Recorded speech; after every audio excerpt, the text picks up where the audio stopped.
Hello there, whoever you are, wherever you are, whenever you are. It's me, Addison, your furball friend from the UK, who is back from the dead, which is kind of thematic for today's deck. And my first piece of content in a long time, I'm doing a new show called Deckin About, where I grab a couple of my friends who are a lot better deck builders than me for Commander, different formats, and we go through one of my decks. We kind of do an interview about like deck building philosophy, deck building ideas, and we hopefully come out at the end, well, hopefully for me anyway, we come up at the end with a deck that is what we were looking for. So today I'm going to be working with my good friend Dingusegg, the bane of the bracket system, on Nashi, Sultai, Legends Matter, Reanimator. So without further ado, let's introduce Dingusegg. Dingusegg, let's talk about what you do, who you are, what you're enjoying at the minute, etc, etc. Thank you for having me on, Addison. It's a pleasure and it's a privilege to be on the first episode. Hopefully there'll be further ones after this as well. As Addison said, I'm Dingusegg. I generally hang around in Discords. I'm moderator for the Shatter Gang, and I have a on and off again blog talking about my general process. So some of the things you will hear today in this video, I will talk about relative to my various decks. The deck that I've most recently finished building is the Infinite Guideline Station. Nice. Still needs a little bit of work, but it's a strange foray into just 5-color good stuff pile for me, which is a bit outside of my normal building style as well. So that's been an interesting one. And yeah, I've just been really enjoying Edge of Eternities. I like the theme, I like the set as well. And it's been nice to have a smaller roster of legends to choose from as well. So hopefully we could take some of those new cards and introduce them to this Nashi deck that Addison will be introducing shortly. So I'll pass it back to Addison for the moment. So this deck, speaking of legends, this deck is called Legendary by Jorge Rivera Herranz. If you know who that is, that's the person who wrote Epic the Musical. This is Telemachus' song, because I name all my decks after songs that have some sort of mechanical value. So like if I was to do like extra combat, so I'd do Mama Said Knock You Out by LL Cool J and stuff like that. Like there will be stuff like that. Nice.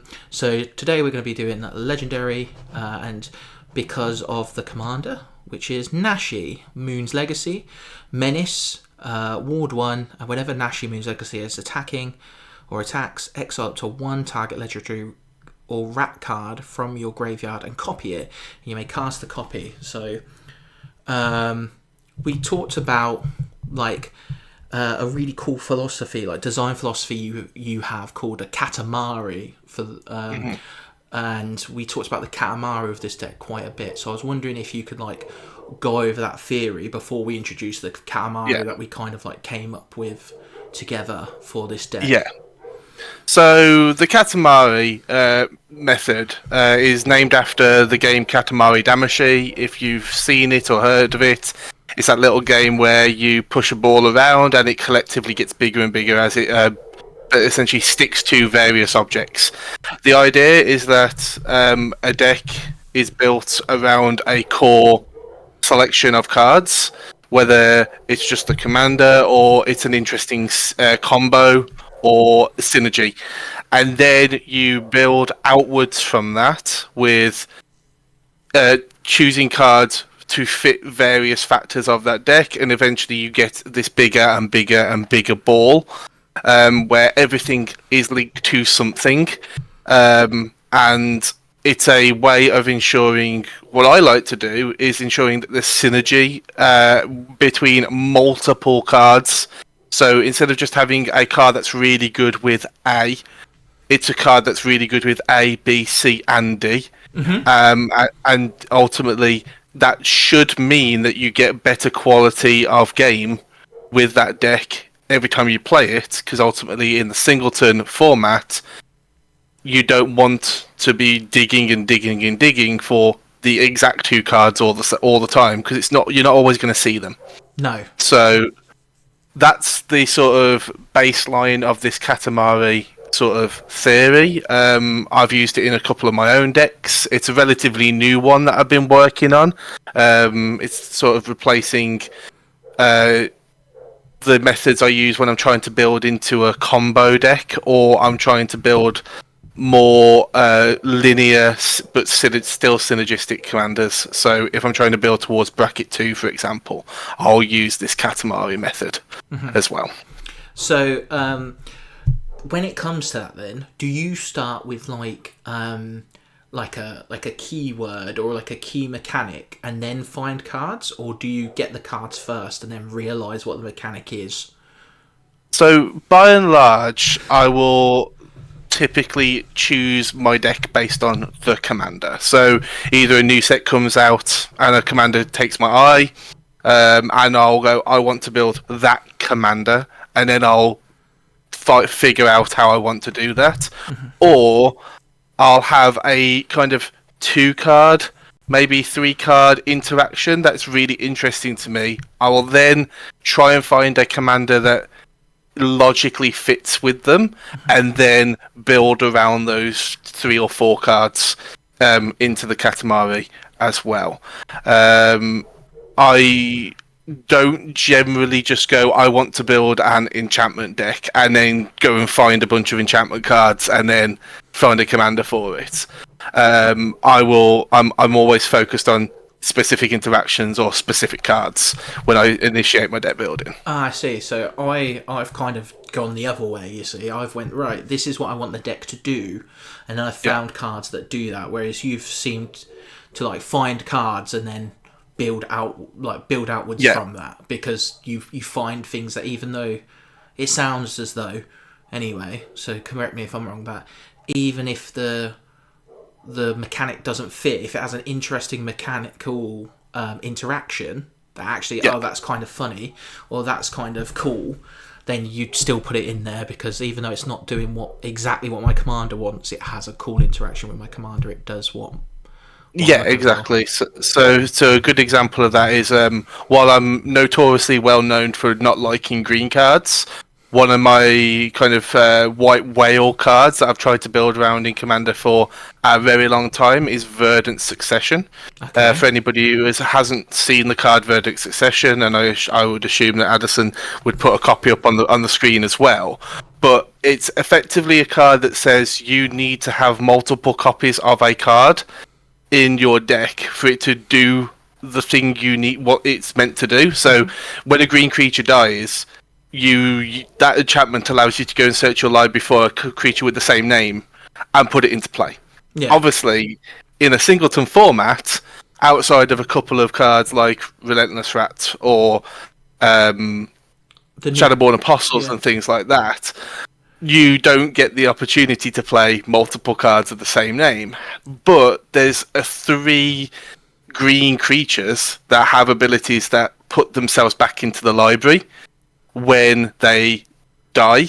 So you just start stacking triggers, and you get to create this loop. It's taken me probably about 8 years to finally find a deck that logically fits that card into it. And it was only once I sort of took a step back and sort of reassessed how I was building the decks and used this Katamari method to build the Golgari deck that I currently have that plays this combo, for me to actually find something that worked, is fun, is interesting, at the same time. I see. So let's have a look at like what you thought the Katamari of Legendary should be, and then what I thought it would be. So I'll start with my Katamari. Is I actually started with Nashi itself, and then the weird interaction that I found was actually with the Universes Beyond card, the Animus. So, the Animus and Nashi both exile cards from the graveyard. But what the Animus does is Animus allows you to transform one of your legendary creatures into one of the cards exiled with it. Whereas Nashi just allows you to play legendary cards.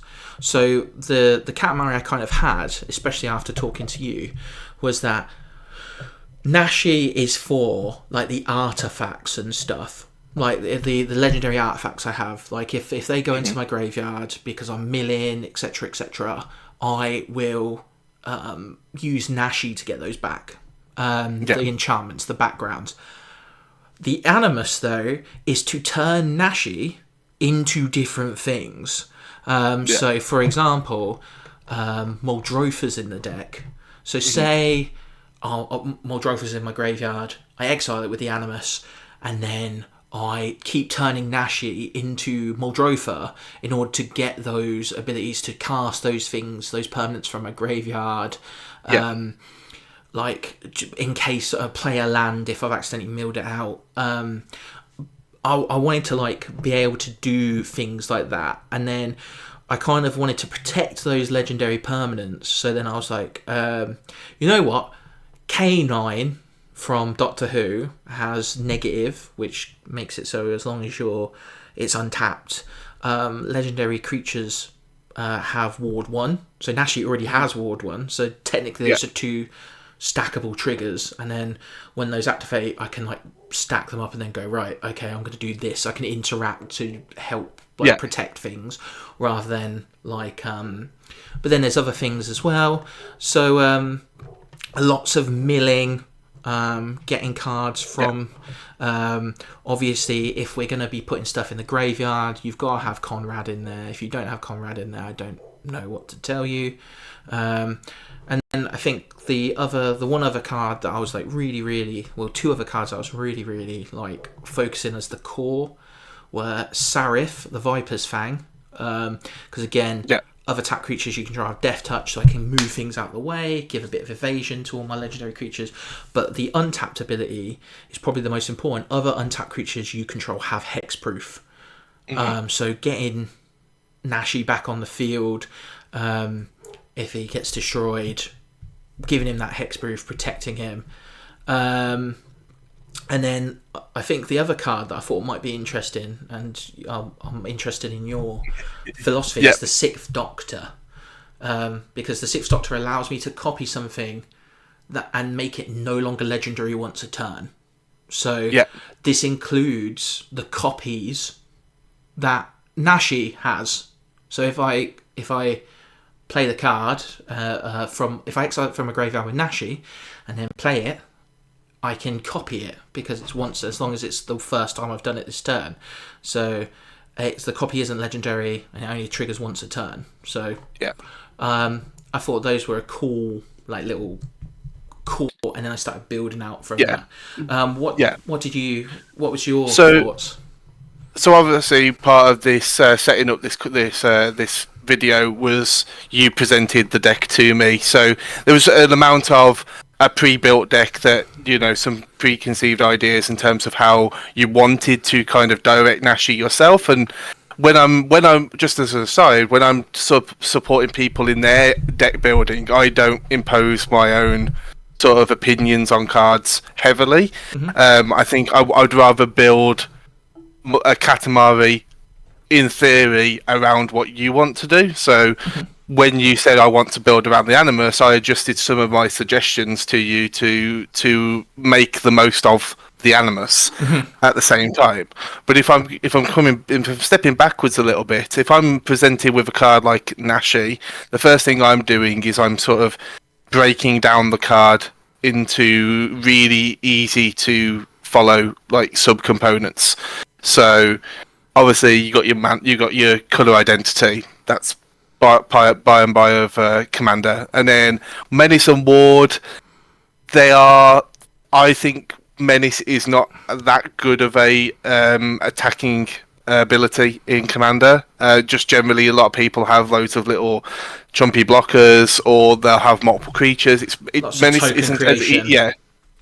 Menace isn't as good at getting in Commander as it is in Draft or Standard, for example. So my first thing is going, okay, well, Nashi is a attack trigger. yes, you could attack into it and get the trigger and just throw Nashi away, but do you really want to do that? So I'm immediately looking for ways to give Nashi unblockable. So the fact that you brought up K9 is great, but you've just referred to the ward granting effect. But actually, my thinking when I thought of K9 was it has a tap ability that makes my legendary creature unblockable. That's true, actually, yeah. As well. So obviously, we've both ended up with K9 in our sort of core selection of cards, but for completely different reasons, ultimately. So that's sort of where I'm going and looking at these kind of things. And then I'm obviously, you can break down Nashi to look at rats as well, but we discussed this beforehand. You're not interested in going the rats route. You want to go purely into legendaries, which actually is a lot more open. There's a lot more Sultai options, for legends than there is for rats. Yeah, no, rats are basically mono black, but with Sultai commander. Like, it's like, yeah, there's some blue ones from Blue and Burrow, but they're just not as as much of a density as there are just legends in these color combinations. So obviously, I'm looking at that, and then the last thing I'm obviously looking at is, yes, we're casting from the graveyard. Sultai is very good. I keep saying Selesnya, sorry. That's all right. Sultai is very good at filling graveyard, getting stuff out of graveyards. Muldrotha is a very popular commander for that reason. But the other thing that sort of took my eye as sort of something to not focus on, but just keep in the back of our minds is the copies are we cast copies, which obviously we're making tokens of them at that point, so we can look at ways of maybe modifying our token productions as well as a sub theme or a mini theme. You know, a couple of cards here and there, and all of a sudden, okay, if we've got some good ETB creatures, maybe a Parallel Lives can sort of sit in the deck. If it shows up, great. But it's not. We need a Parallel Lives to play the game. Yeah.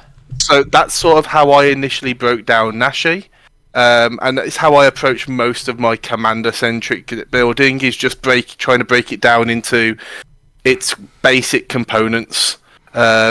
And then trying to figure out what's the most interesting part of that. Now, Addison's done the job here. The most interesting part for me, for Nashi, is this ability to recast legendaries from the graveyard. So that's great. We can have that conversation, and that's the whole point of this deck build here. But I didn't go as deep into specific cards. I would build around Nashi in this scenario, whereas obviously you've gone, I want to make sure I'm making the most out of the Animus as well. Yeah. So if we look at let's have a look at the two planeswalkers then that we've got in my list. We have Liliana Death's Majesty, which was a suggestion from you when we first approached this. So we've got the +1, which creates a 2/2 black zombie token creature, which always good to just have a body. And it mills us 2 cards, so again gives us the ability to get more targets for reanimation, for either through the Animus or through Nashi. -3, return target creature from your graveyard to the battlefield. It becomes a zombie as well. That's not really that by the by.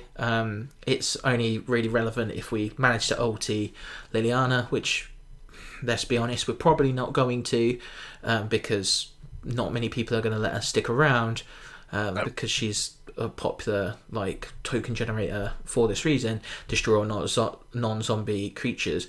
This is probably one of the only decks that I've got that has 2 planeswalkers, 2 very different planeswalkers as well, that aren't thematically linked to the deck somehow. So I've got a Nahiri deck that just has loads of Nahiris because it's a Nahiri deck. I've got Arling Cord for my Tovalar werewolves. What are your stances on planeswalkers are they an auto include? Should you always have at least one planeswalker in the deck? So I don't operate on any kind of you must have this many of a thing in the deck. Any deck for any type of card, so including removal, wraths, that kind of stuff. I have baselines that I like to work towards, but I'm not going to shoehorn in cards just for the sake of it to hit a quota, for example. And I operate much of the same with planeswalkers. Okay, fair enough. Because that was going to be a question that I asked you later. Is like, is there like a almost like a list of like you must include like one board wipe and stuff, but you've just kind of answered that already. It's all right. So we can expand on that now. I think it's worth talking about in general.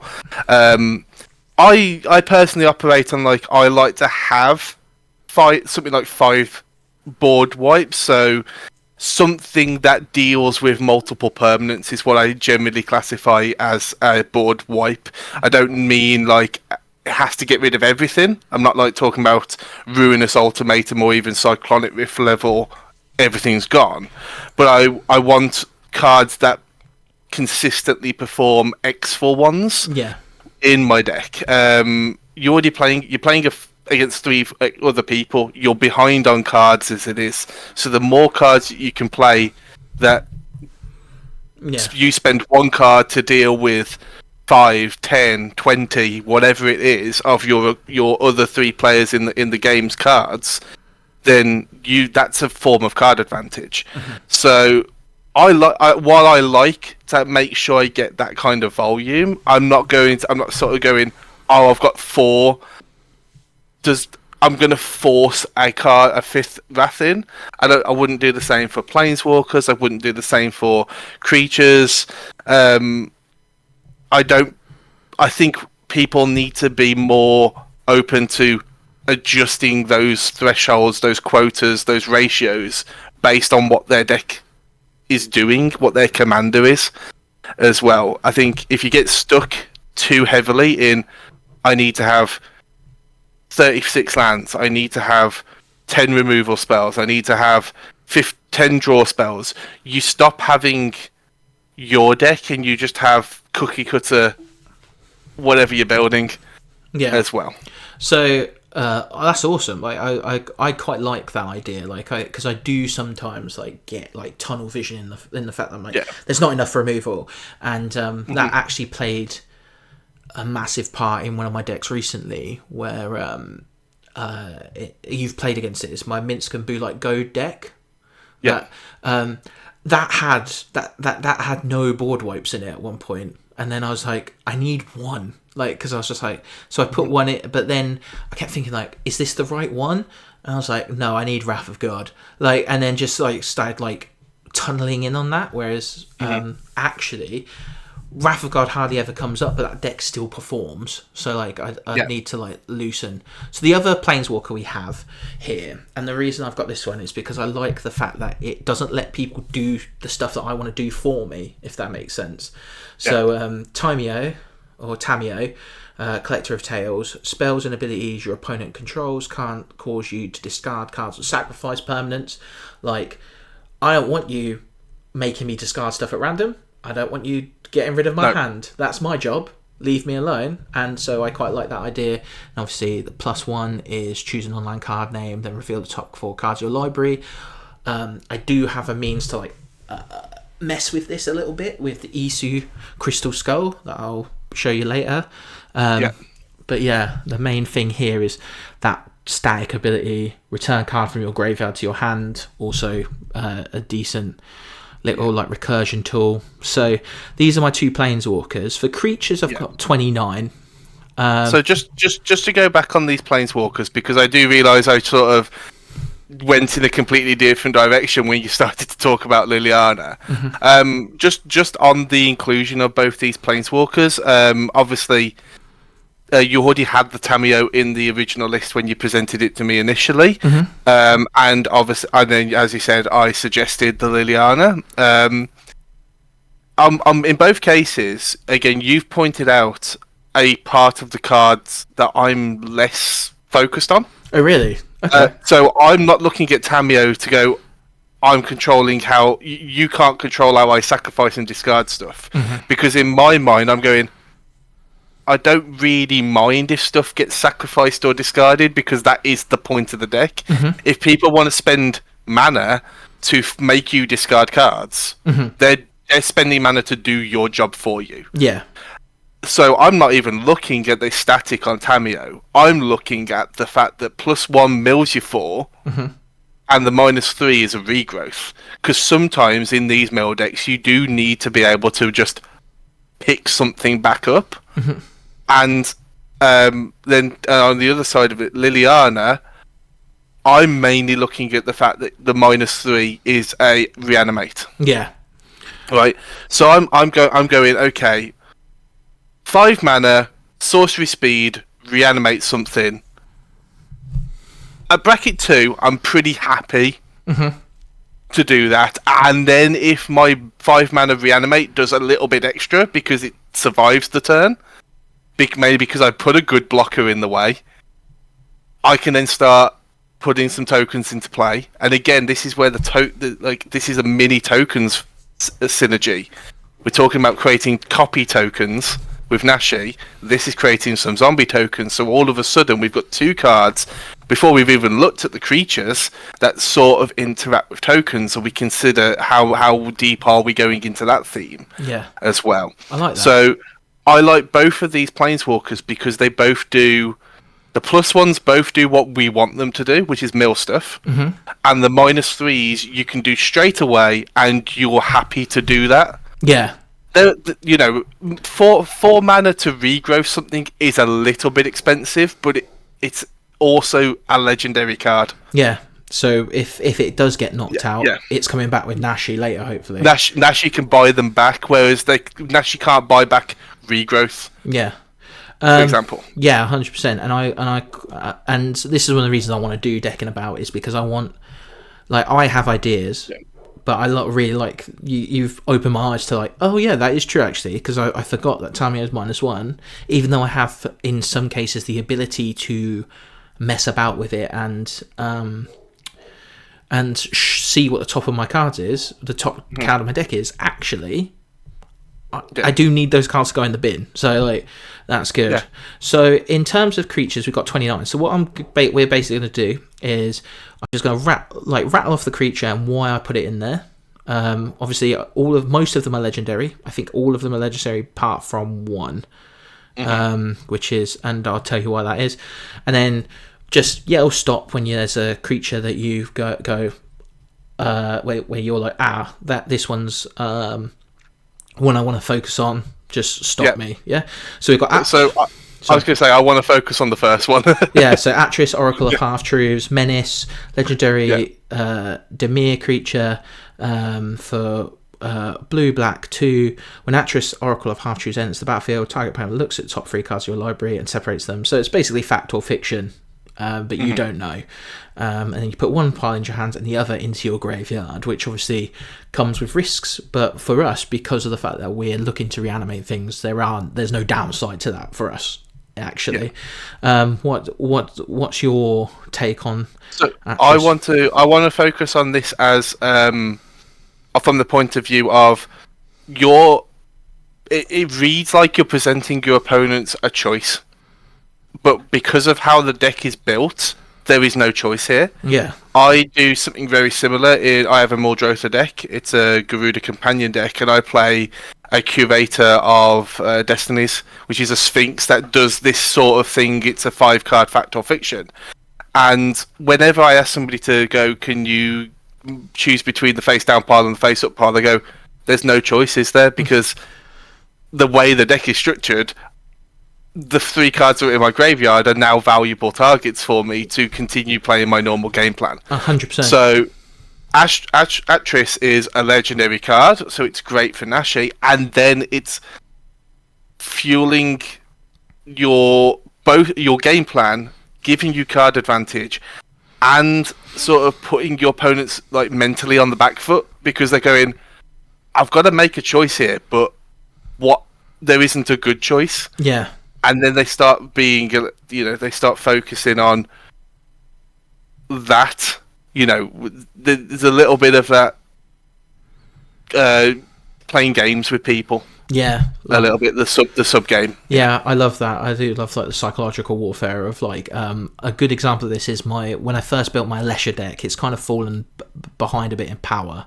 When I first built my Lesher deck, one of the cool things about it was like people kept milling me, and then were like, oh no, because I was just then like, that's a nice target, bang, and bringing it out with attacking as well. It was like, that's a Krenko mob boss, I'll take that. Like, so Atris, great card there. To obviously the only non-legendary not in the deck is my Delighted Halfling from Lord of the Rings, because of that second tap ability, obviously. Yeah. So this is the other one that I really wanted to sort of talk about, is the Delighted Halfling, because, as you said, it's the only non-legendary creature you've added to the deck. One of my personal approaches to this kind of thing is, if I'm going legendary, I'm going all in. Mm-hmm. So, if, for example, I play a Niambi Reanimator deck, so Azorius, legendary Reanimator, mm-hmm. and every single non-land permanent in that deck is legendary. Even the Mana Rocks, which we can come to, we'll come to in your deck later. Mm-hmm. And it's a personal opinion. I'm not, and this is where this is your deck, and you've got a justifiable reason for the Delighted Halfling. But I would personally ignore that tap ability completely. Mm-hmm. And go, it's not legendary, it's not going in. Fair enough. I want to try it out first, because I want to try it out, and then because that is one of the latest additions. Like, because I had it was in my Aragorn Arwen deck, and Aragorn Arwen is more tokens and +1/+1 counters. So I was a bit like, it doesn't actually need to be in there. So I just kind of Elvish Mystic. I swapped it for Elvish Mystic and was like, it's kind of the same thing. Like, except so we'll turn one play. The only reason I put Delighted Halfling in here, so it's that second tap ability. So we'll see how that goes, and I'm quite excited for that. I quite like the Dock Orlock, which was I always forget about this card, because I liked OTJ, but I always kind of oversaw. It was just overshadowed. There was loads of stuff going on around it. So spells you cast from your graveyard or from exile cost 2 less, and obviously with Nashi, that's beautiful to have that on the board as a static ability. Obviously, we don't care about playing cards here. Drana, Liberator of Malakir, is kind of a game ender. It's like a tiny creature of Behemoth. She's flying, first strike, and whenever she attacks, deals combat damage, you put a 1/1 counter on each attacking creature you control. So if I can get some damage in, I've suddenly buffed everything up on the board. Yep. It's just a little Earth High Resurrected, Flash, which is pretty useful. It can counter a target spell, destroy another target creature or planeswalker. If it dies, I can bring it back with Nashi as a token copy. Obviously, it has to enter the battlefield though, so it won't trigger off the Animus. But I can obviously go get it back. I've got Giruda not as a companion because of its mill ability, and the fact that I can just grab anything from any graveyard onto my control. So I want to, with the Garuda, we've now had 3 creatures that have got really good ETB effects. So they play really well with Nashi, casting copies, you get a copy, you get the ETB effect. But we can now start to look at this Katamari again. We've now started to build a little bit of a corner of this new Katamari, this next level, which is enter the battlefield. So now we can start to consider, do we want cards like Thassa Deep Dwelling, legendary card, blink stuff? Yeah. So we can generate extra value. Now, it's not in this at this point in time, but this is where the Katamari method gives you the option. It's not saying I've got to put Thassa in this deck. It goes, how much of this deck benefits from having a Thassa? Now, obviously, Thassa blinking the token copy is not what you want to do. But we're not thinking that way. We're thinking, how does the base gameplay get enhanced by having a card like a Thassa Deep Dwelling? And what it does, it goes, I get more value out of my Actress. I get more value out of my Urtai. I get more value out of my Garuda. I get more value out of some of the other creatures we're about to discuss. Yeah. As well. Yeah. Then we've got Honest Rustine, return target creature card from graveyard to hand, so that reanimation thing, and then creature spells cost 1 less. So if I keep going on with like the Nashi thing, with if I've got Doc Orlock and Honest Rustine out, 3 colourless mana is now reduced from a legendary creature copy. Like I've got Inga and Eskia as a because it gives creatures I control vigilance, which is always pretty handy. I think personally. And then it's got this ability to give everything else. It adds 1 mana of any colour, and I can use that mana to cast creatures. And it's got that draw engine. If I use 3 creatures, I can draw a card. We've talked about K9 as one of the core cards, so we don't have to go over that again. But again, I will say I totally forgot about Affirmative. I was thinking about Negative, but Affirmative is also ridiculously good. Kaga, Shadow Archdruid, was a card that you recommended to me, and I do have it in under construction Git Roll Ravenous Ride deck. So I like it because it gains Death Touch, it mills us 2 cards, and then we can play a land or cast opponent from our graveyard if it was put there this turn. So we've got like again lots of options, because that's not a copy like Nashi. That is like you get the card back, which is really helpful. It is only one or the other though. It's not like Muldrotha. It's like it's a mini Muldrotha. I like it. Some of these suggestions I gave you are sort of the greatest hits of a couple of decks I have. One of which is the Muldrotha deck I referenced earlier, which has a Garuda companion, and the other one is an old Rutstein deck, which is the Golgari deck that I was referring to with the Verdant Succession in earlier. Kaga is in the latter of those two, and what she does is just sits about. I don't really go sideways with her, but she gives me that flexibility to go, oh, okay, right, I'm trying to mill stuff, but I've milled something that I don't want to be sitting in my graveyard. And really, for the Nashi deck, you don't want to be using Nashi to get a copy of it, because you want it. You want it in play. You want the physical card in play. You want to be able to, like we've just discussed, blink it with a Thassa if Thassa goes into the deck. Yeah. As opposed to create a token copy. Oh, return to hands. Copy, You got. It gives you that little bit of redundancy for a Muldrotha. As you said, it's not quite as powerful as Muldrotha, but it's a little bit of redundancy for that kind of effect. And redundancy is a key part of like building synergistic decks.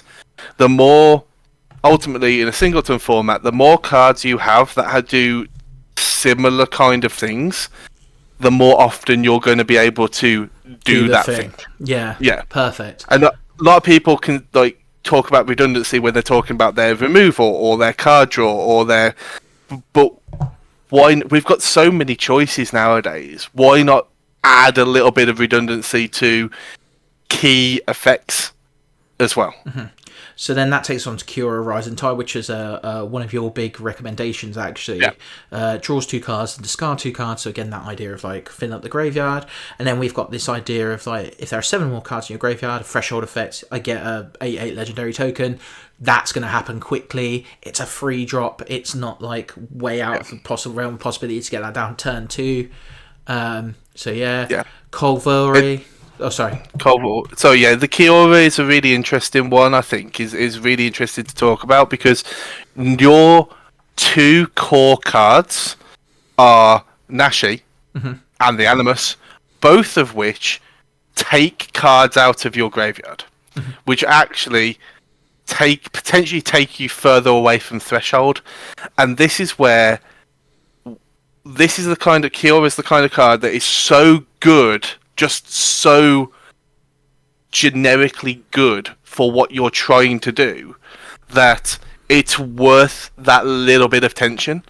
where sometimes you might not quite have threshold, or you have to start playing tricks on the stack, and you have to resolve your Kiora trigger before you resolve your Nashi trigger, and do those fun things, those interesting things that sort of get the table chatting a little bit as well. Oh, that's really interesting. I didn't consider that. Yeah, and that's part. And from my point of view, as somebody who doesn't build massively into bracket 2, but has started to recently, that's the kind of thing that sort of is most interesting to people at that bracket. It's not. They're not here to play the most busted spells of all time. They're here to play really interesting Magic. Yeah. And play interesting lines. This is one of your like interactions, basically, like what you were talking about before. And I think, as much as you're like saying like I'm building into bracket 2, we all know, and like there are many a person traumatized by what you call a bracket 2, and it's like, hang on a minute. How am I dead already? As your spin down slowly clocks up, like, but yeah. So we go from Kiora to Kolvori, which is obviously, if you don't know, as long as you control 3 or more legendary creatures, it gets 4/2 and has vigilance. Can look at top 6 cards of my library, reveal a legendary creature, put that into hand, put the rest at the bottom in the random order, so I can grab that. It does have a backside, which is the Ringheart Crest, which. Meh. It's just. I quite like the Ringheart Crest in this. I would arguably be casting the Ringheart Crest more than I cast Kolvori if I was playing this deck. Is that because of the fact that you can use that green mana to get a legendary creature out, etc.? Yeah, you just treat it like it's not the best mana rock in the world, but it's still going to cast the majority of your creatures because the creature type is tied. It's tied to the creature type or a legendary creature, so it don't matter what creature type you choose. You're probably going to choose Rat or find something in your deck that's the most prominent. But it really doesn't matter because all barring your Delighted Halfling are just that's an arcane signet for legendary creatures at that point. True, yeah, that is a good point, because it's the same mana value but just with a green. Yeah, and I think your other creatures are just generally better than Kolvori is in the early game. There's certain scenarios where I play Kolvori. You know, sometimes you want that tap ability, that extra little bit of card advantage at certain points of the game, but I would say that when you sit down playing this, you'll end up casting the Ringheart Crest more than you cast Kolvori. Mm-hmm. Yeah, I can see that now that you've mentioned it. Like, I was looking at it, it's not the best, but now you've mentioned it that way, actually, that is a good point. The next card is a card recommended by the Unsummoned School, Coach J-Ro, when I was putting this together. It's Lazav the Multifarious, 2-drop, Dimir, and basically I pay X and then it becomes a target copy of card creature from my graveyard with that mana value, and then except its name is Lazav, so it doesn't trigger legendary rule if I then decide to bring that back, and it's a legendary addition to its other types, and it has that ability, so I can still keep Lazav's ability like on the board, and it's instant speed, so I can do it to block, which I think is a cool idea. Like that idea of like I put this in front of it, and now it's Moldrotha. Like it's like, well, hang on, like when did that happen? But funnily enough, this is the third commander that I have, the legend that I have as a commander in this deck. So J-Ro, thank you very much for always being my boy and recommending me good cards. It also has a Surveil trigger, so like Surveil again, ability to go in. Moldrotha, we know the drill. You can play one of every permanent type from your graveyard. Obviously, it still has to. It could be a land. It can be, and if it's multiple types, you get to choose.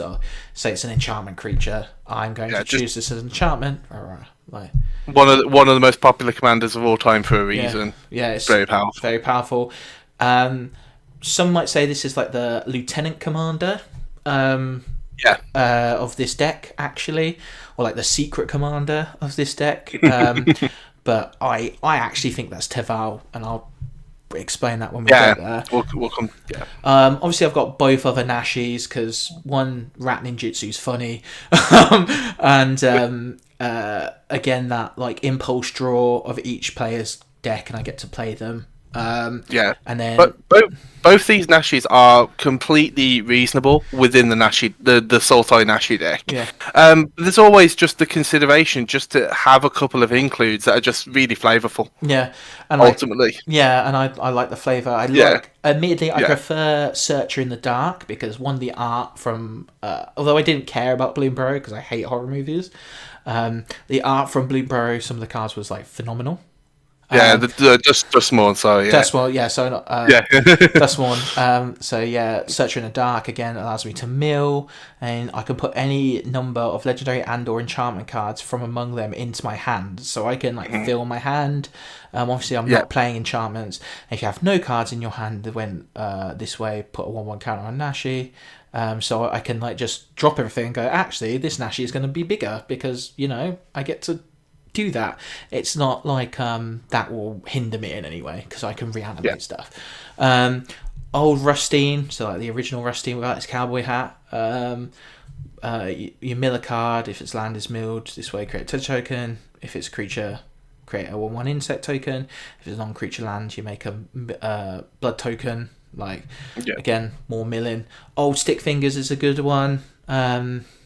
So reveal from the top of your library until you reveal X creatures. Pull the creature cards revealed this way into the graveyard, and then put the rest at the bottom of your library. And then power and toughness is equal to the creatures in my graveyard. Rona, just draw engine, and because I'm always casting legendary spells, I'm always going to untap her. I feel like I'll rarely transform her. So I think with the Rona is. One of the first things I was looking at when I was kind of considering what to add was how many legendary looters are there. Right, there's a couple. There's Rona and there's Vohar off the top of my head. There might be some others that I've just didn't get to. So I would probably play a couple of looters if they didn't have the text that referenced his legendary spells. Mm-hmm. But the fact that Rona also then cares about legendary spells is just that extra string in the bow for her. And then sometimes you get as we all do, we get games where we just flood out. But if you've got Rona, at least you've got something to do with it. Yeah. Right. You probably don't care to use 5 or 6 mana often, but if the choice is that or doing nothing, then there's an argument that choice is the best of the options, right? Yeah. And especially we're considering that when it does combat damage, it does allow you to like take something and cast it for free. So if you are flooded out, like you say, and you're like, I've got nothing, okay, this person, it has trample, so if I still get through, it's about combat damage, it's not about like so if I get through, I'm good. Rona. I've got Sarif, the Viper's Fang. I really like both of the abilities, and I like the ability to untap another target creature or land I control by tapping it. So again, it gets that death touch thing. I put the next card in again because it's a bit favourable, but also because ninjutsu's great, especially in a deck like this with like getting these legendaries out at some points. I put Saratoru Umezawa. So activate ninjutsu ability, look at the top 3 cards of your library, put one of them into your hand and the rest at the bottom of your library. It can only be triggered once, but you know what? Each card has ninjutsu now. Like I can now go looking for stuff. This is a card that I would not even get close to considering if I was building it myself. Mm-hmm. But I can completely see Addison's thought process. Like, you often legendaries, you have lots of big legendaries, you want to get them in for cheap. You know, this allows you that recycling of ETBs as well. Through the ninjutsu in a slower way, but then there's also just the flavor consideration. Nashi's a ninja. Have a little bit of ninjutsu for even if just a bit of fun. I wouldn't play Satoru Umezawa in this deck, but it's not my deck. I'm here to support the deck building process, not strip it apart and build my deck for Addison. So we got Shigeki, Junkai Visionary, which is again return to its own hand, real top 4 cards, put a land from them, and the rest in my graveyard. So again, more fill. Sidisi Brood Tyrant, more mill. Sir Conrad, obviously, whenever a creature dies or a creature card is put into the graveyard from anywhere other than the battlefield, or a creature card leaves your graveyard, Sir Conrad deals 1 damage to each opponent. So if I'm milling stuff, people are getting pinged. When I use Nashi and the Animus, things getting pinged. Like, there's going to be a lot of like synergy there. Tatiova, Benefic Druid, just because of that landfall trigger is just too good. I don't understand how she got printed at uncommon. Like, it's actually really good. and sometimes you just want like generically good cards, right? Even in the Katamari series method, you don't have to have every single card be linked to something. Some cards like Tatiova just go play the game of Magic and get something for doing that.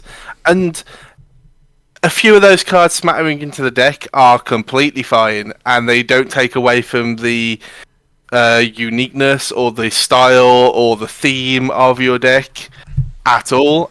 And actually, they provide you some card advantage, or at least card like churn. Keeps you going through the deck over and over again. Legendary, so within the theme of Legendary, nice broad theme of Legendary as well. So this is what I would call. I think this is the Secret Commander. I think this is the Lieutenant. What's your opinion on Secret Commanders in Commander decks? Do you think that's a lot of people think that that's you must have one? Is that again a thing that you don't believe in, or is that something that you sneak in, or? So I treat it under the guise of like redundancy. So if there's a creature out there or a card out there that does some kind of similar effect to my commander, and my deck is really heavily focused on needing that ability, then yeah, by all means, I'll play that card. I'll include it. I won't go about like pre-game, Rule Zero style conversations going, I've got a secret commander. Can you figure out who it is? But I think it just comes down in my deck building philosophy of this card is 80% of what my commander does. Well, it's got to have a very good reason, or there's got to be a lot of very good other cards for that not to at least get considered. Funnily enough, we're talking about secret commanders. I have a Muldrotha deck with Garuda as the companion for as long as it's existed, nearly 5 years at this point. The deck is a Garuda deck that can play green cards. Muldrotha is the secret commander of that deck in the command zone. I've played multiple dozens of games with that deck and never cast Muldrotha in them. Jeez. Because the deck is built to be a Garuda deck that pivots into Muldrotha if Garuda gets exiled. Yeah. Fair enough. I see that, and that's a really good idea. But yeah, so Tavel, the balanced scale, obviously taps, mill free, get a tap land, and then if one or more creatures leave your graveyard, you get zombies as well. So again, another good token generator. It flies. Yep. It's just. I feel like I don't know if I missed Tarkir, Dragonstorm, but like this card is very good. Because it's only 4 mana as well. Like that's ridiculous. This card is incredibly good, and in my opinion, you're absolutely right to call this the quote unquote secret commander of this deck. It plays in the same realm as what Nashi wants. So this fills your graveyard for Nashi to use as fuel. And they both care about tokens. So again, we're coming back to this potential option of having some token-based sub-themes as well, which we haven't been built into this version.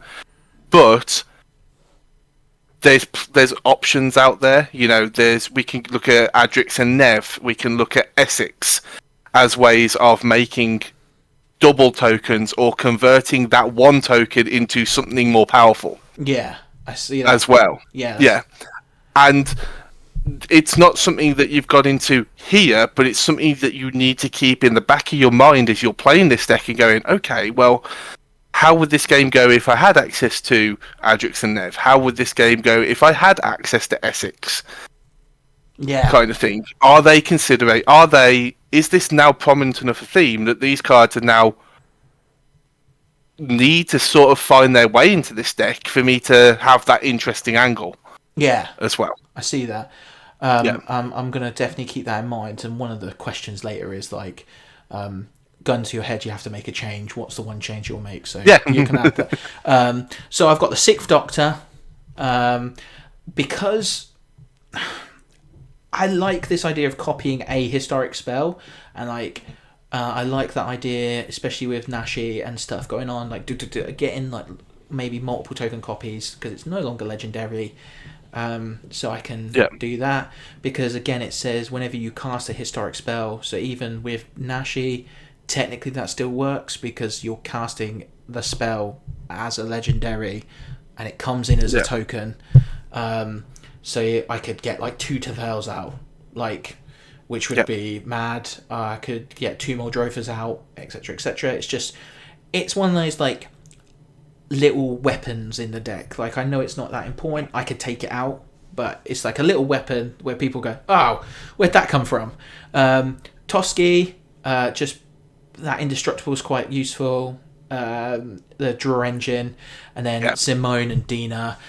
So every time I draw a second card, target opponent loses 2 life, I gain 2 life, and I can sacrifice a creature and draw a card. You may put a land from your hand onto, and then if it's if I can draw 8 on my lands, I get to do it again. So again, Simone and Dina has that like little synergistic thing there.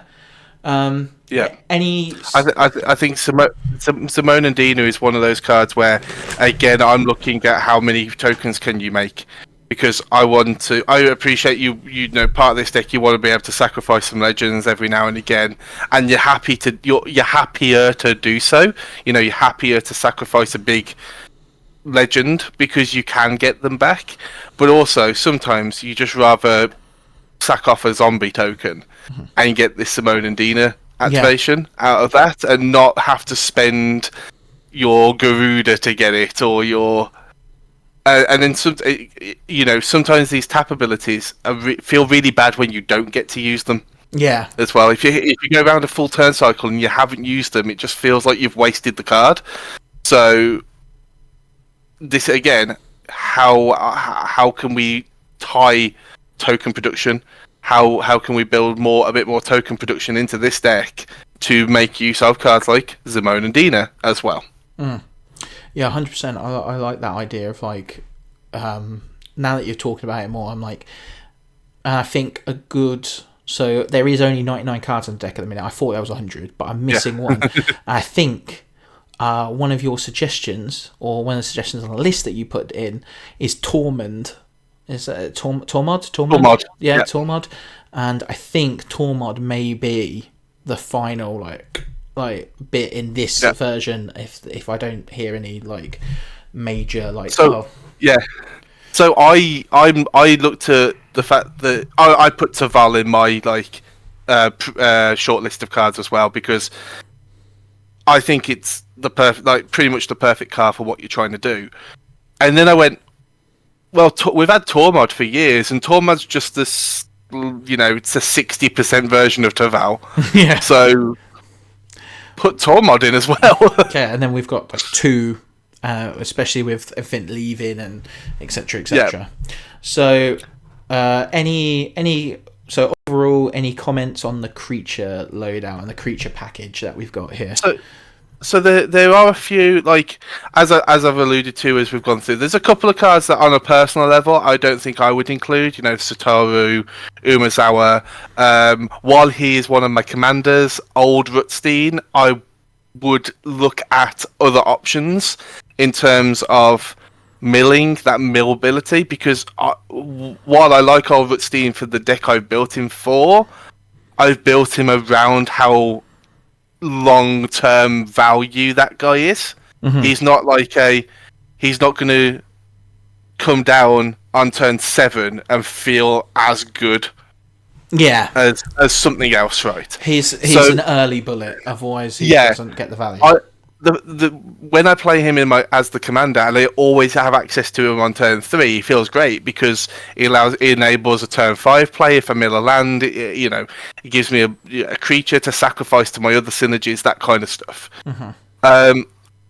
From terms of on a creature level, I would look. I did some extra digging earlier today, and I looked at some cards that had come out since we initially had the conversation about this video.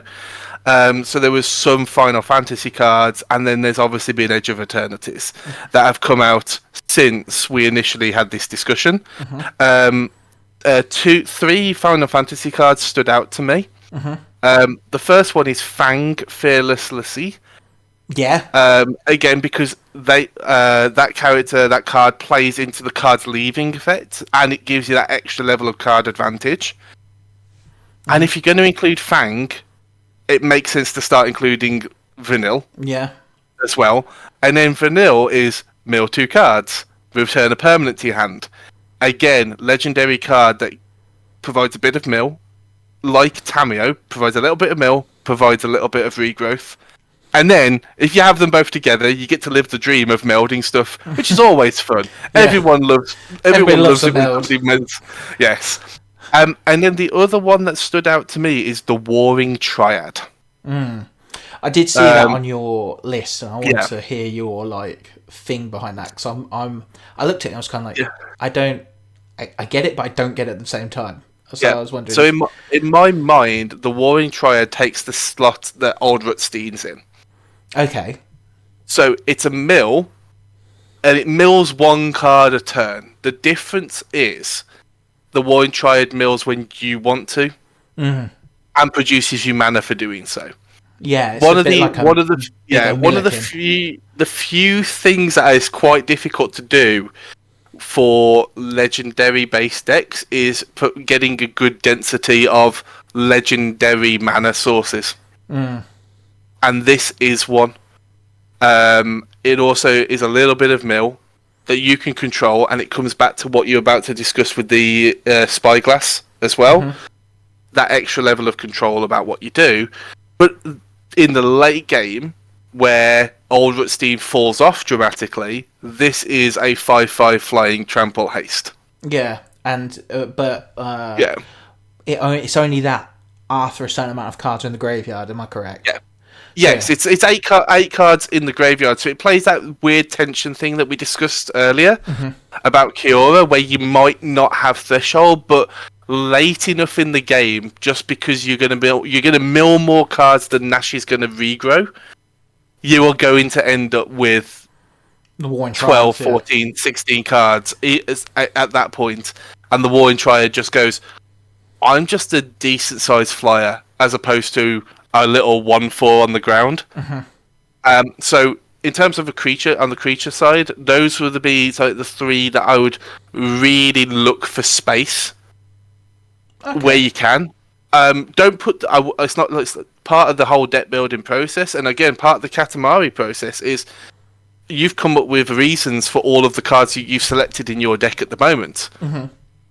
They're not just thrown in because you needed to fill the space, so they've got to have a valid reason for being there. So it's worth trying them first. Yeah, but always have things in the back of your mind as part of the deck building process. It's a lot of people sort of, and again, I'm not sitting here saying this is the right way to do it for even yourself. This is just the way that has worked for me, and has worked for me a long time. I tinker. I played lots of 1v1 competitive formats before I got into Commander for a long time. Yeah.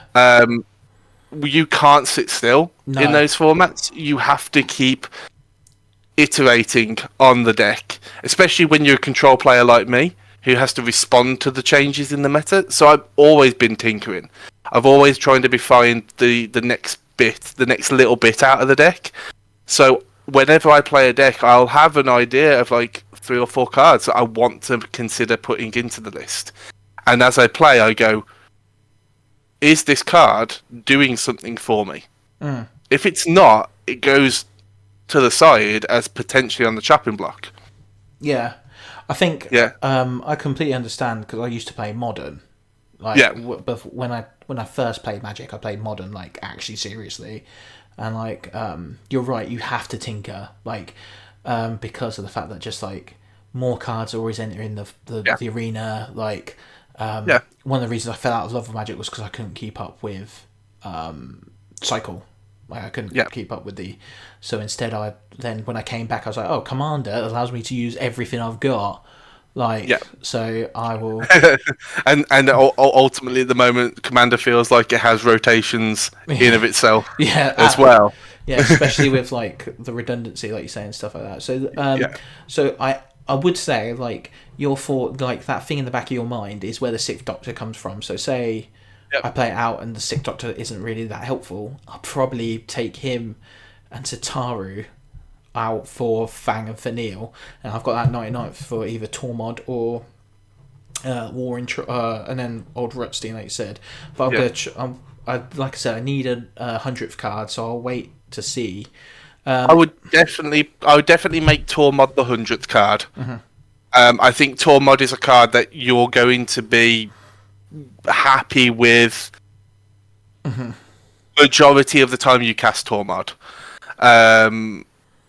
It's not going to be no card is ever 100% effective, but I think Tormod is. It's got the juice in it. It's doing the kind of thing you want to do. It's interacting with a part of the game that you want to interact with heavily. It's doing what Teval does, but not quite as effectively. But that's still fine.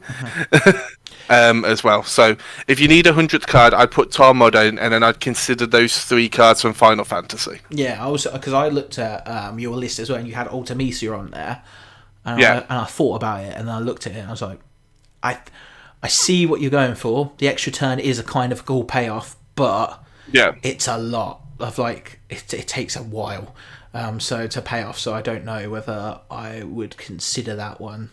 Especially with the pace that Commander goes at the minute, like Commander is fast. Like it feels like it. My wife always complains like you're gone forever. I'm like, this is quick in comparison to what it used to be. Like we used to play like 1 game in 3 hours, and now sometimes you can get 2 in. Like it's like okay, if we move on to the sorceries, I have got a question for you with the sorceries. I've got Buried Alive, which is a card you recommended, and I think that's a perfect card for in here. Just get some stuff in the graveyard. And then the questions I have come from Victimize and Dread Return. Like love them. I love both of them. Do I need both of them? Would you say because like you say redundancy, or is it just worth getting rid of one and then putting something else in? I will say that. Pretty much every deck that I play that plays a Victimize also contains a Dread Return. Okay, so I've done the semi. Yeah. I've done the thing. Yeah, I love Reanimator. I love Reanimator so much that I built non-black Reanimator decks. Oh yeah. So I just really like Reanimator that can get multiple things back. Victimize is a fantastic Reanimator spell, especially when you're making a bunch of incidental tokens. I would say that something like this, you don't need quite the same volume as typical Reanimator decks do because your commander is doing it. Yeah, and they're doing it via exile. Yeah. So you're playing more Drotha, so you have just a repeatable source of it. But I love having especially Dread Return in these decks that mill and surveil themselves as well, because even if you don't get it the first time, you still get that flashback one for essentially free, right? Yeah. And that's a really good card, really powerful. My focus in the sorceries was actually on the ramp spells. Mm-hmm. So again, when I'm looking at a card that cares about effectively permanence, because while Nashi does say legendary card, and therefore you can get legendary sorceries and legendary or the one legendary instant I think that exists right now. I'm still mainly looking at the permanent side of things, you including Muldrotha. So again, you want to be more focused on permanence. Not to the point where you just don't have any, but I'd be looking again about mana ramp using creatures or rocks. Yeah. And it's specifically ones that are legendary, if possible. Yeah, so I can possibly get copies or get them back, Yeah. like recur them. Because that's Yes. why I've got, like, Kamar's Druidic Vow is a ramp spell that's legendary, so I can technically do that twice. Kadama's Reach, because duh. A card that I thought might be a bit controversial for you, but I quite like... the reason I like this card is the tension thing that you've talked about. That I liked it because it had that, but I didn't know what to call it. But tension is the perfect word for it. Is I've put Living Death in the sorcery slots. Yeah, because I've had a lot of trouble myself trying to find a deck that plays Living Death well. Not to say that I don't think it would do a good job here. I just think it's a really, really tough card to build your a deck effectively to play. I often find there's often times where I'll draw a Living Death and I don't want to cast it, either because my graveyard has not got much in it, or my graveyard has got significantly less than what my opponents have. Yeah, and that's the double-edged sword of it, isn't it? Part of that is possibly sometimes down to the fact that I do play higher than normal densities of wraths, of interaction. So I'm typically creating scenarios where there's more of my opponent's creatures in their graveyard. And so Living Death is actually undoing a lot of my work. But in this deck, I can see, your legendaries generally are quite big, so you're not casting as many each turn. The tension bit is an interesting one, because again, you want creatures in your graveyard. But there could be scenarios where actually the creatures that you want in your graveyard are in play, and vice versa. So it's an interesting one, definitely one to test. It's playing the role of like a Wrath, and there are a lot of other options if you want them. If you've got the budget for it, remember the Meat Hut Massacre is a legendary card. Yeah, I'll eventually, hopefully. It's one of those where obviously it's expensive. It's a financially expensive card. It might sit outside of a budget, but it does so much work. It covers a couple of things that you're trying to do. It's an inefficient Wrath, but you got to remember, your legendaries are generally going to be some of the biggest creatures on the board. So even if you just go -2/-2 and just wipe out a bunch of your opponent's tokens. I was thinking like something like, is it Black Sun Zenith that does that? Yeah. Like the stuff like that is going to might be a good swap out. And then the last one I've got is for Yawgmoth's File Offering, which I feel like is an auto include in this deck because of the fact that it gets me something and then I get to destroy something else. I agree. The only shame about the Yawgmoth's File Offering is it exiles itself from Resolution, because it would have been so cool to cast that again with Nashi. Yeah. But you always get that option to mill it off, right? Yeah. You can, if you mill it, you still get to cast it with Nashi. Exactly. So as you said, it's a definite include. I think any black legendary based deck is considering the Yawgmoth File Offering really heavily. We've got that. I was thinking of pitting. Is it Isildur's Faithful Strike? Is that the legendary instant card you were talking about? That is the legendary instant. I the only thing I remember about it is that it's a legendary instant. If I recall the conversations about the time, it's very expensive for not a lot of effect. Because I've also just realised that Yogmoth's Violet Offering can be copied by the Sixth Doctor. Yeah. So you can have like 2 of them go off, which can be fun. Instance-wise, Offer You Can't Refuse, Reality Shift, Beast Within, Fact or Fiction, Fading Hope, Rakshas's Bargain. The main card that I want to focus on in the instance section is what I found out to be like an asymmetric Cyclonic Rift, like for a lot cheaper in Desynchronization. Like that card does work in this deck if I play my cards right, because return each non-land permanent that's not historic to its owner's hand. Bang, bang, bang, bang. I clear the way to possibly, that's a possible game ender. Like I go right, Effin goes. So I'm a big fan of desynchronization. You have to remember that it's obviously non-historic, so you're not going to clear the way of people's commanders. You're not going to clear people's mana rocks. So while it is Cyclonic Rift light in a lot of scenarios, there are going to be certain situations where this doesn't feel great. I've had it myself. I play this in the Ambi because it is asymmetrical as it can be, because as I said, all of my non-land permanents in that deck are legendary. So I don't lose anything, but it's not the sort of catch-all wrath in the commander format. Yeah.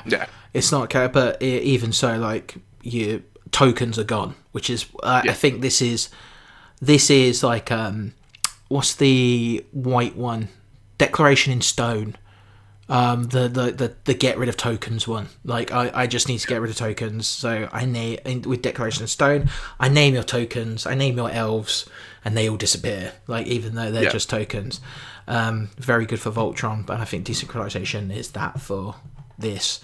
In terms of artifacts, we've got before we move on, sorry Addison, I just want to pick up Rakshas's Bargain and Fact or Fiction. Not because of what Rakshas's Bargain or Fact or Fiction do, but just how I approach card advantage in my commander decks. Good shout. So I'm very much of the opinion that you need to have a balance of card advantage types. So if we consider something like a Tatiova, she doesn't draw multiple cards in one go.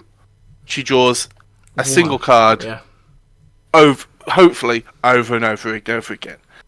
And I see a lot of people include exclusively that kind of card draw in their decks. And then can't figure out why they're not drawing a lot of cards when something that's obviously good as Tatiova doesn't last for the turn cycle.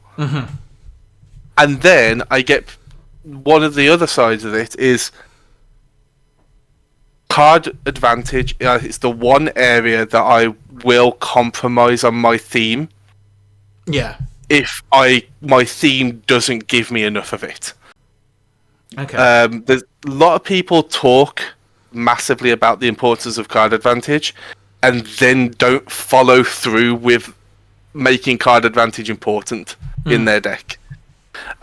So in this example, Fact or Fiction and Rakshas's Bargain exist outside of your general theme. They are going to see more cards, but they don't need something else to have happened to do it. Tatiova doesn't need you to have another land. Tatiova needs you to have another land. She needs something else. Right? Rakshas's Bargain, Fact or Fiction, if you've got nothing on board, they are still going to find you extra cards.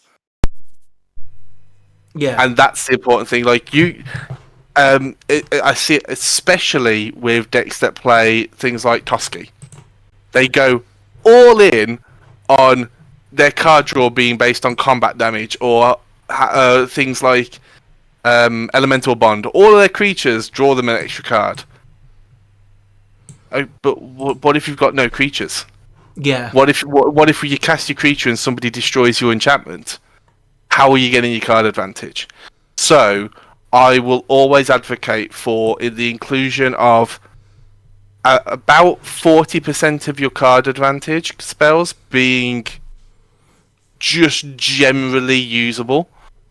So Harmonize is a great one for green decks because you don't need your creatures. It's a massive bend in the colour pie, and as somebody who really doesn't like green generally, I hate that it exists. But when I build my green decks, I'll put Harmonize in it because sometimes you just draw Harmonize.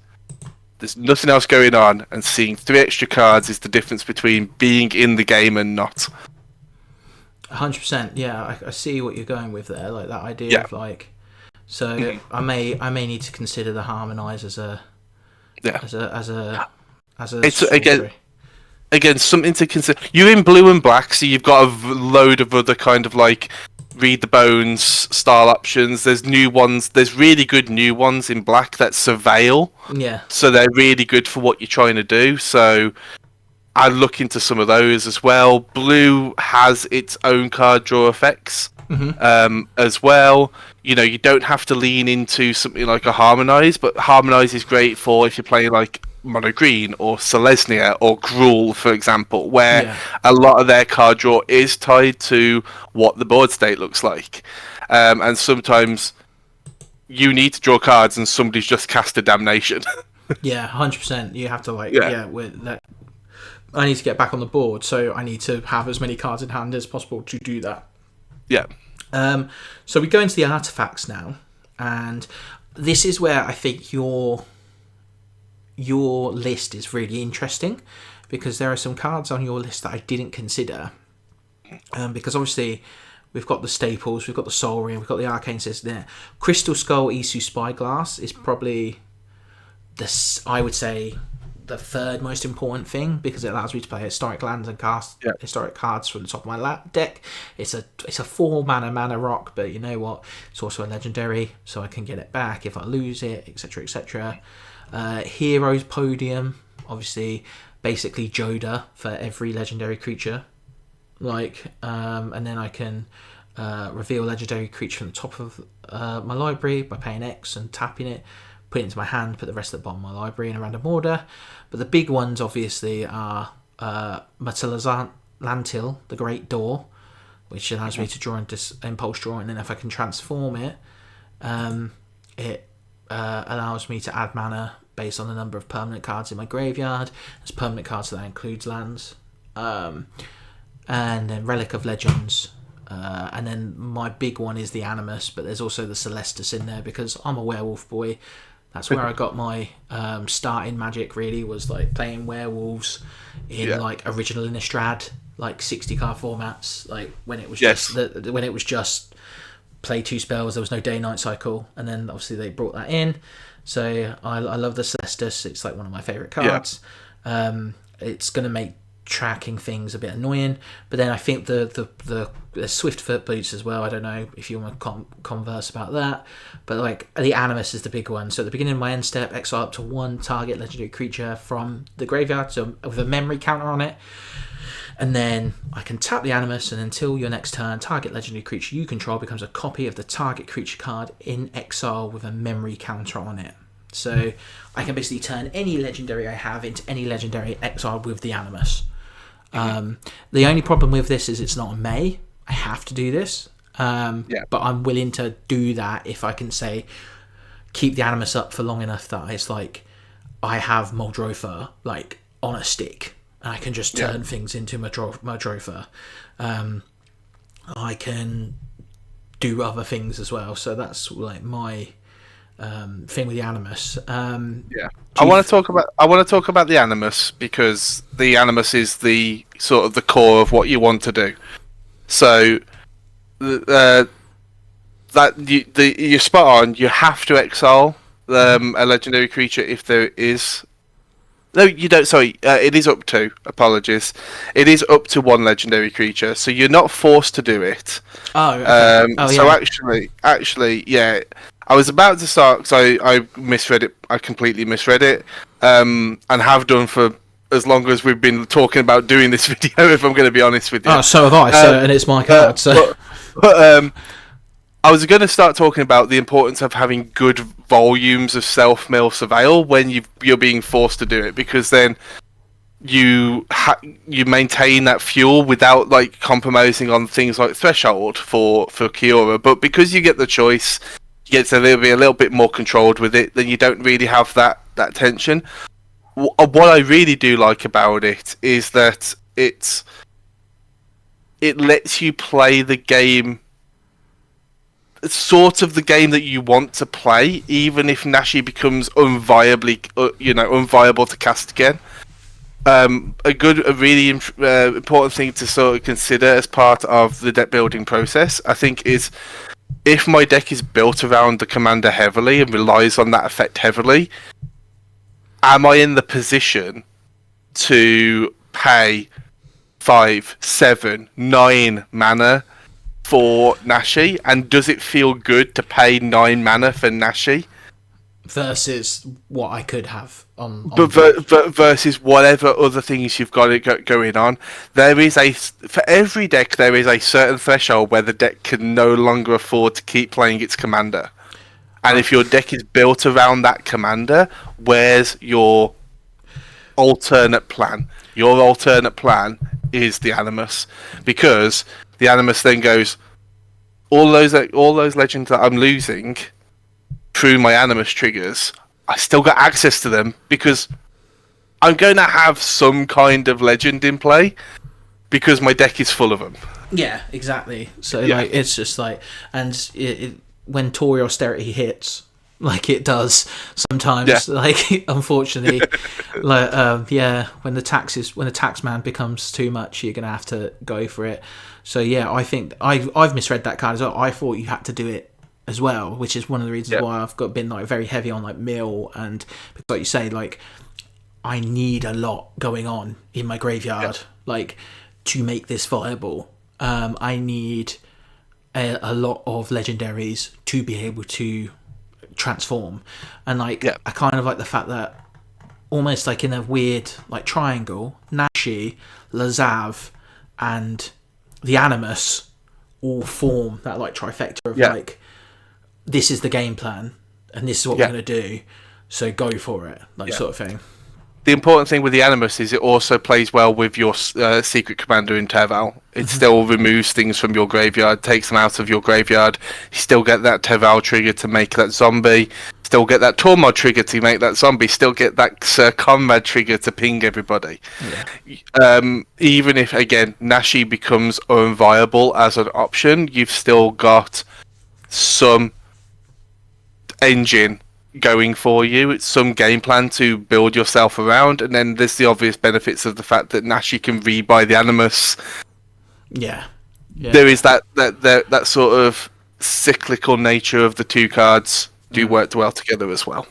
And then we go into enchantments. So the enchantment package is basically a lot of the free backgrounds that you recommended. Agent of Shadow Thieves, which whenever this creature attacks a player, if no opponent has more life than that player, put 1/1 count on this creature against Death Touch and indestructible. So makes Nashi stick around, makes it stronger. Sign of Halar. The first time you would draw a card each turn, instead look at the top 2 cards of your library, put one of them into the graveyard and one of the other back on top of the library, then you draw. So it's a bit like almost like It's weirdly worded, but it allows you to maintain draw triggers. That's the main thing that wording allows you to do. But from your point of view, it is effectively sort of mini Underrealm Lich, or the Golgari card, which is absolutely fine. You've got some things like Zimona Dina, where you can draw an extra card on a different turn. You've got, if you play some Fable Passages and Evolving Wilds, suddenly your Tatiova is drawing you, letting you look at 2 cards, put one into your graveyard. Or all of a sudden, some of these extra draw effects that you're getting are fueling your graveyard as well. The Agent and the Sorko Sailor are purely what we talked about at the top of the video, which is about that ability to get Nashi in. Let Nashi attack without any worries, kind of thing. Like good evasion. Yeah, again, it's you could build the deck to include spells that give it indestructible, or you can include legendary permanents that can then be recast by Nashi if they go to the graveyard. This is this whole, instead of having a bunch of generically good things that do the same task but they exist over here somewhere, we're containing everything in this ball still. Everything is still linked in some capacity into the core of the deck. We've got Sultai Ascendancy, so top two cards, put any number of them into the graveyard and the rest back on top of your library in any order. So I can manipulate the thing, I can dump both of them if I don't want them. And then I've obviously got the legendary enchantments of Tiny Bones joins up. So any number of target players each discard a card, and then whenever a legendary creature enters the battlefield under your control, any number of target players each mill a card and lose 1 life. I say all of you, like, so Sir Conrad goes off, bang bang bang, like and then it's a great card for this because you can choose yourself if you want to choose yourself as well for that discard. So as you said earlier, sometimes you want to control what you discard. Oh great, I'll pay this one, I'll get everyone to discard a card, I'll discard one, but I'm going to get value out of it because the thing I discard can come back more easily. And then again, but all of the joins up cards are relate to legendary creatures. In some capacity. So then I've got Vraska joins up, which enters the battlefield, put Death Touch count on each creature you control. So if I've got lots of things out, everything suddenly gets Death Touch, and then whenever a legendary creature you control deals combat damage to a player, I draw a card, which is pretty useful. So I think that suite of enchantments is, I'm not going to say perfect, but I think that's actually a really good, like, if they stick around, I get good value out of them. If they don't stick around, most of them I can get back with Nashi or something anyway.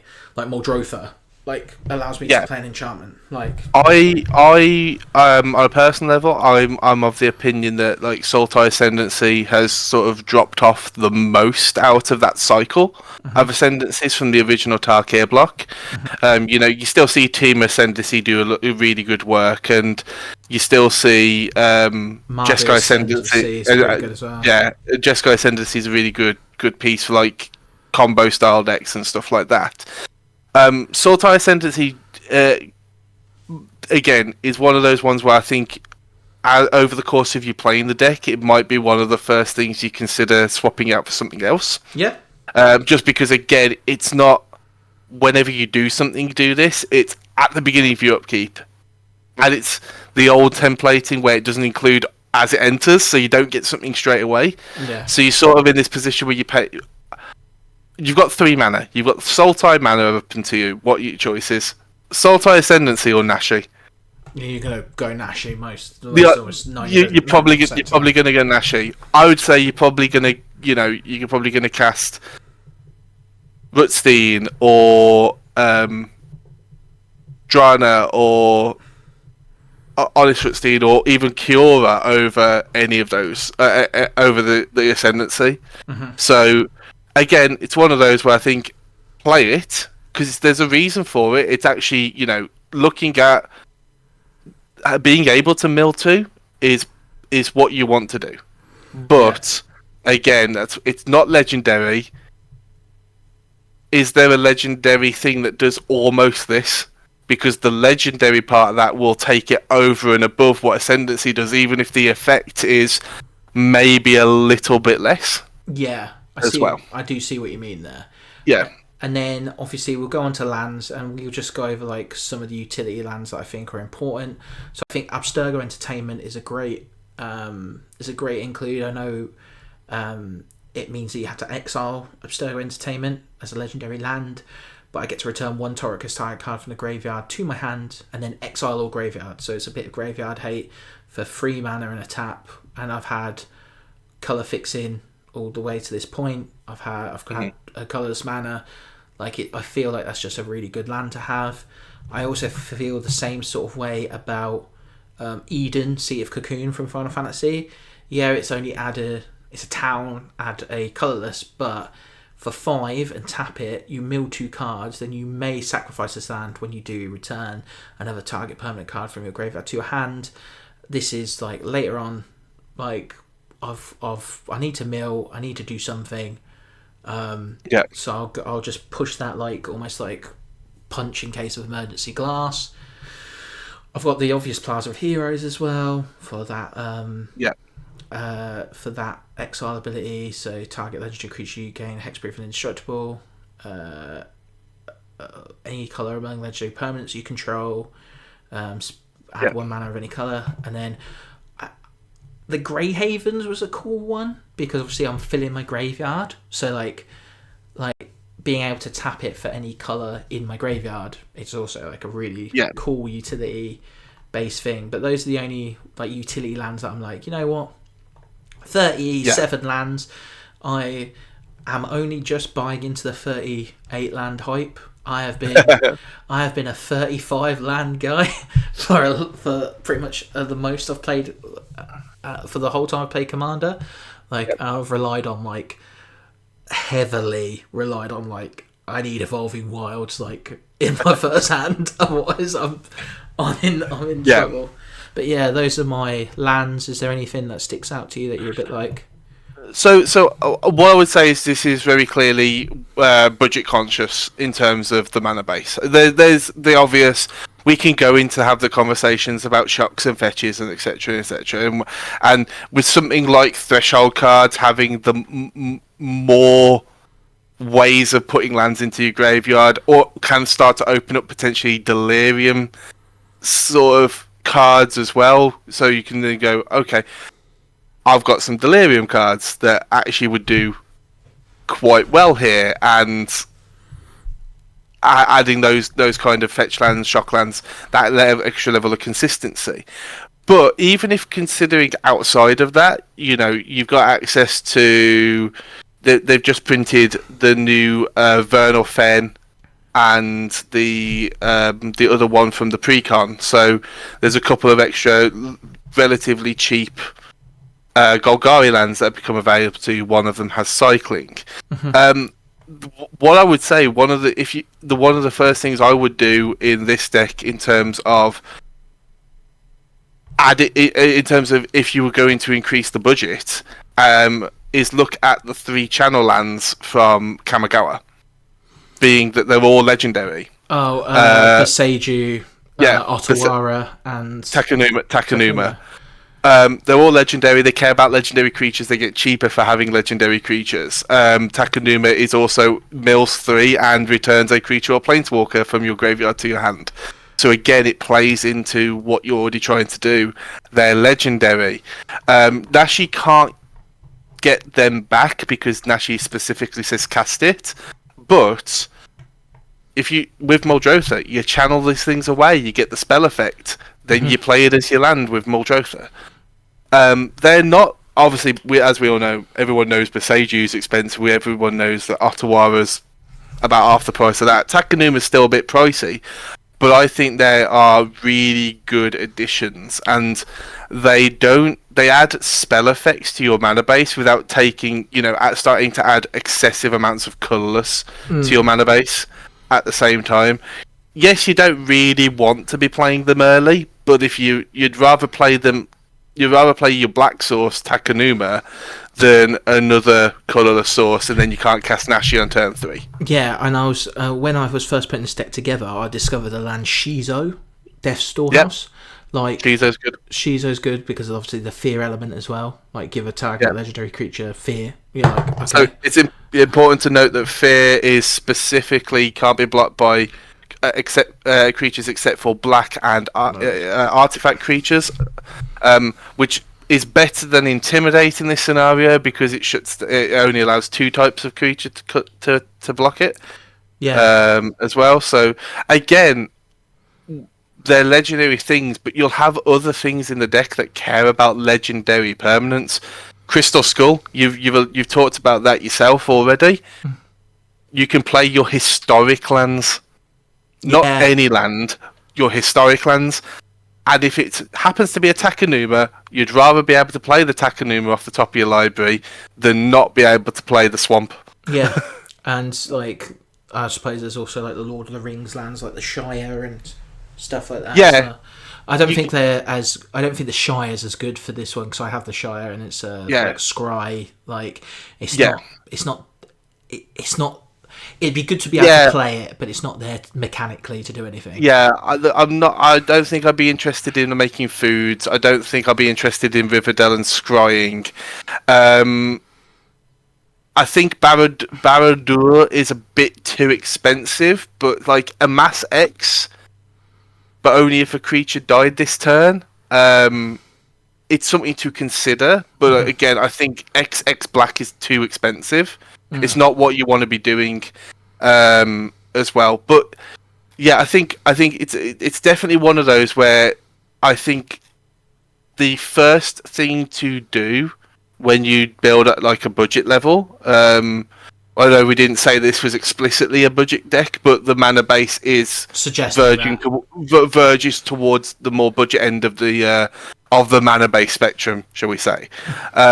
The first thing I would always look at is how can you improve the mana base even without necessarily going into the full fetch shock style mana bases. The surveil lands would be great, but again they're creeping up in price because people 10 to 20 quid a copy depending on what colours they are.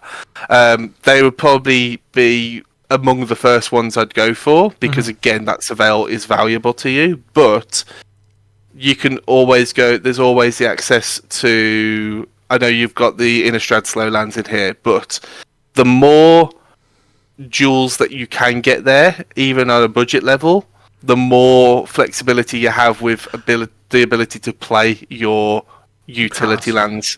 I think a good addition because they're not quite. I think people are beginning to notice them because obviously everybody just kind of slept on Aether Drift. Like, bless them. They tried really hard with that to make it cool with the Akira bike slides. But I think the verges from that, people have been like, I've got Fawnspire Verge in my Balfir and Fran deck, and like actually how powerful that is to get you. Everybody's like, oh well, you have to have one of the other land types. I'm like, well, if you have 2 mountains, you now have access to Gruul. Like that's... I think the Verges are probably the best dual land cycle that they've printed since the Shocks. In my opinion, they just by the fact that they come into play untapped and immediately add at least one of the colours. Yeah, and then the way to get the second colour is to have one of the colours. Honestly, the actual underlying answer to that is play enough basics in your deck, right? But it gives you the ability to cast your spells in your 3-colour deck where your commander has no colourless in it as well. That's critical.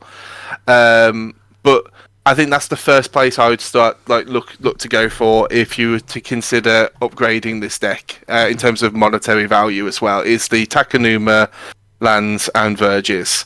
It doesn't take you into full shock and fetch land territory, but it adds that little bit more extra level of consistency to your mana base as well. 100%. So before we head to like the end game and like I put a gun to your head and go, right, you have to make a change, and we give it like an overall grade of how well we think we've built this deck. And I'll commit to like a change, which I've already kind of committed to, but I've put in Tormund in.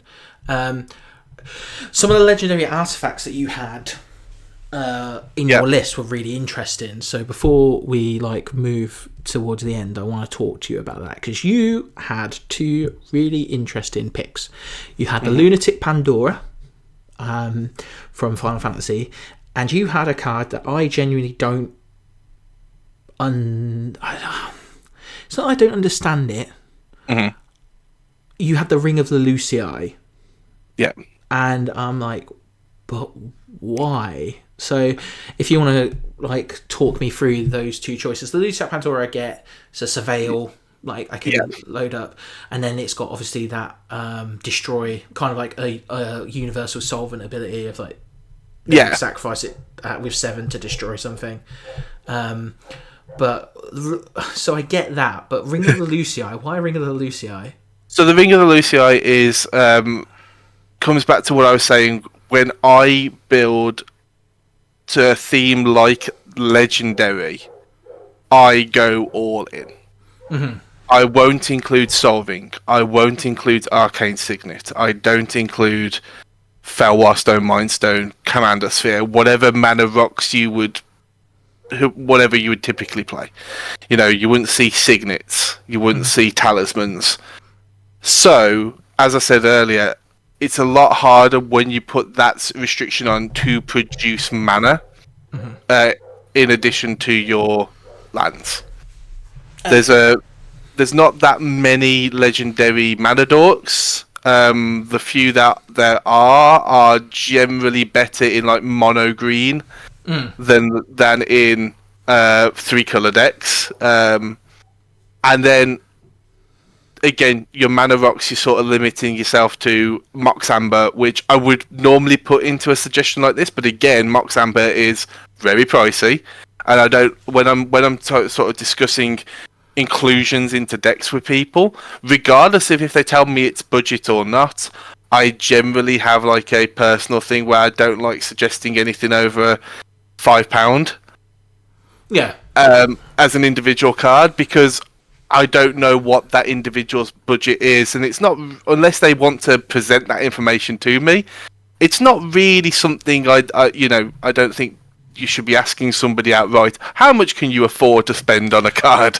Right? I'm the same. Like, if I choose to buy a card that's over £10, which is rare, unless it's if I need it, like it needs to go in there. So, like, I think like the most expensive card at the minute that I'm looking at is the Reaver Titan. Like for Fran and Balfour, that's a £15 card. I make that choice, and I will have to budget for that, etc. Like, and everybody's like, "That's only £15." I'm like, "You didn't grow up poor, so like, just calm down." So I would make that choice. So I would never ever like assume to make that choice for people. Like, that's a choice you make. I'm always going to go for the cheapest option, like you say. So yeah. So I would go if you've got unlimited budget or you already own it, add the Mox Amber. Mm-hmm.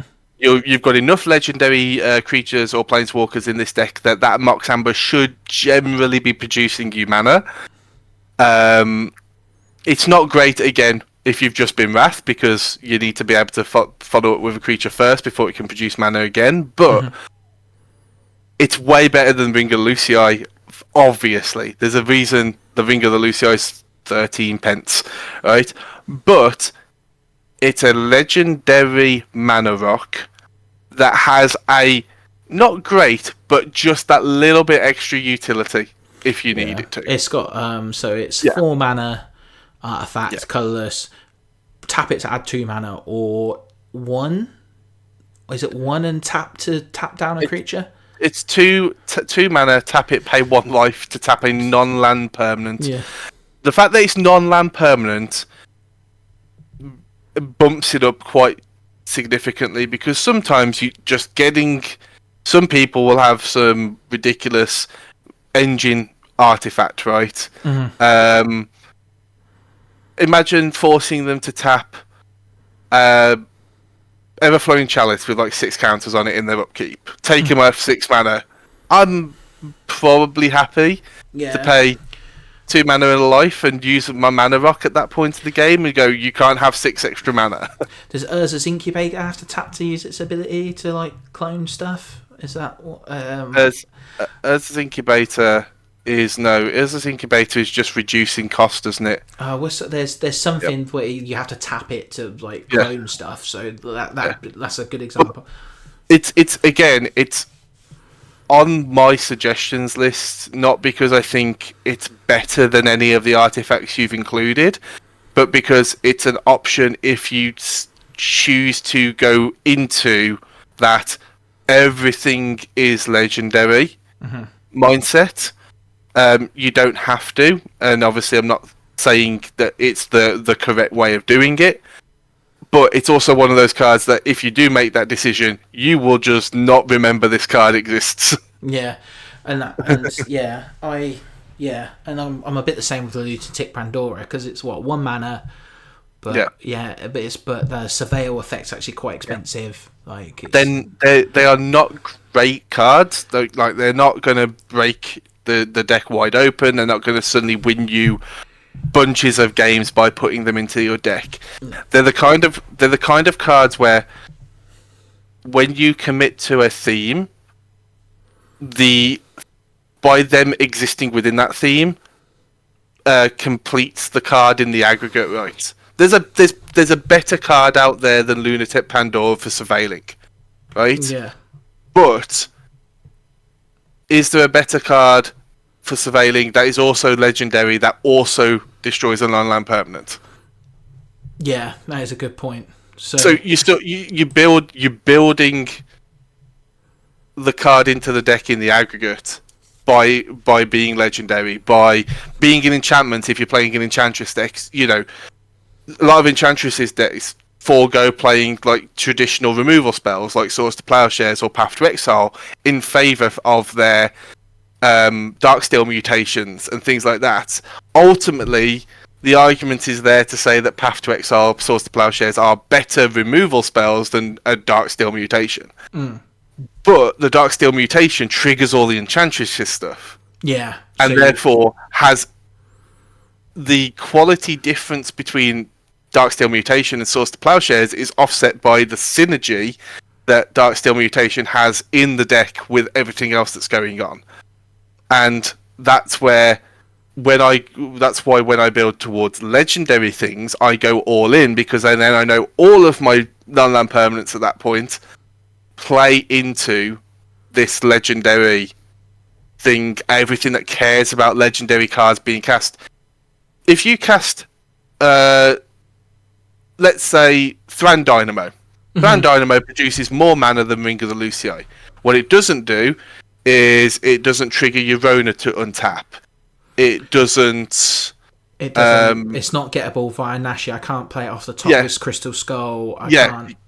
Yeah. You know, when you start building those legendary themes into the deck more and more, having the Ring of the Lucii be a viable thing that gets you additional value is worth more than the 1 extra mana that the Thran Dynamo would present you.